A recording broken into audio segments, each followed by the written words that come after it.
আসসালামু আলাইকুম। আমি আজকে একটি নতুন রেসিপি নিয়ে আসলাম আপনাদের সামনে। কলা চপ।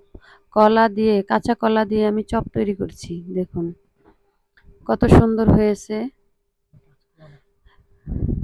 এই যে দেখুন কত সুন্দর হয়েছে। এটা কিন্তু আসলে কাঁচকলা না, এটা একটি সাগর কলা। কাঁচা কলা দিয়ে আমি তৈরি করেছি। এই যে দেখুন, এরকম কাঁচা কলা যদি ঘরে থাকে তাহলে আপনারা বিকালে বাচ্চাদের জন্য একটি নাস্তা তৈরি করে ফেলতে পারেন। আমি যেরকম তৈরি করেছি, কাঁচা কলা দিয়ে দেখুন একটি কাঁচা কলার চপ তৈরি করেছি। কিরকম করে খোসা ছাড়িয়ে নিতে হয় দেখুন।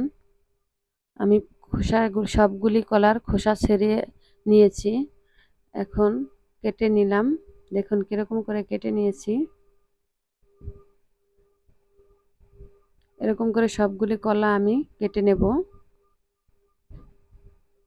এখন সুন্দর করে ধুয়ে নিব। এই যে দেখুন কত সুন্দর হয়েছে কাটাটা। এখন আমি 1 কাপ পরিমাণ বেসন দিয়ে দিলাম। 1 কাপ পরিমাণ চালের গুঁড়ো, আতপ চালের গুঁড়ো দিয়ে দিলাম। আতপ চালের গুঁড়ো দিয়েছি আদা বাটা 1.5 চা চামচ, রসুন বাটা 1.5 চা চামচ, পরিমাণ মতন লবণ, পরিমাণ মতন জিরা ফাঁকি, হলুদের গুঁড়া, মরিচের গুঁড়া। এখন আমি একটু নেড়ে চেড়ে মিক্স করে নেব। তারপরে আমি অল্প অল্প করে পানি দিয়ে তৈরি করে নেব। কাইটা দেখুন এরকম হলে মনে করবেন আপনার কাইটা তৈরি হয়ে গিয়েছে। একদম পারফেক্ট হয়েছে।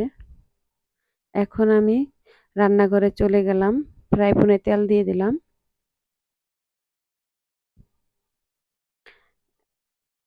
এখন আমি সবগুলি কলার চপ একে একে দিয়ে দেব। এই যে দেখুন এরকম করে দিয়ে দিবেন। এই যে দেখুন আপনারা বাসায় তৈরি করে দেখবেন, অবশ্যই অনেক ভালো একটি খাবার বাচ্চাদের জন্য আমি তৈরি করছি। এই যে দেখুন আমার সবগুলি দেওয়া হয়ে গিয়েছে। এখন আমি একটু নেড়ে চেড়ে নেব। এক পিঠ হয়ে যাচ্ছে, আমি একটু উল্টে দিলাম।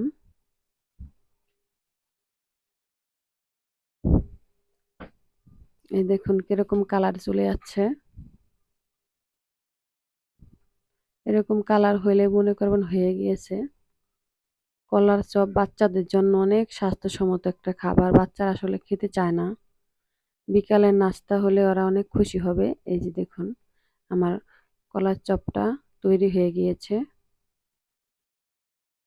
এই দেখুন কত সুন্দর একটা কালার আসছে। সবগুলো আমি তুলে নেব।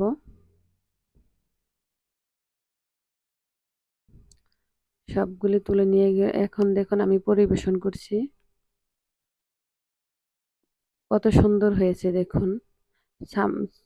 সস দিয়েছি আমি, টমেটো সস দিয়ে বাচ্চারা তো আরও বেশি পছন্দ করে। আমার ভিডিওটা আপনাদের যদি ভালো লেগে থাকে অবশ্যই আমার ভিডিওটাকে সাবস্ক্রাইব করুন।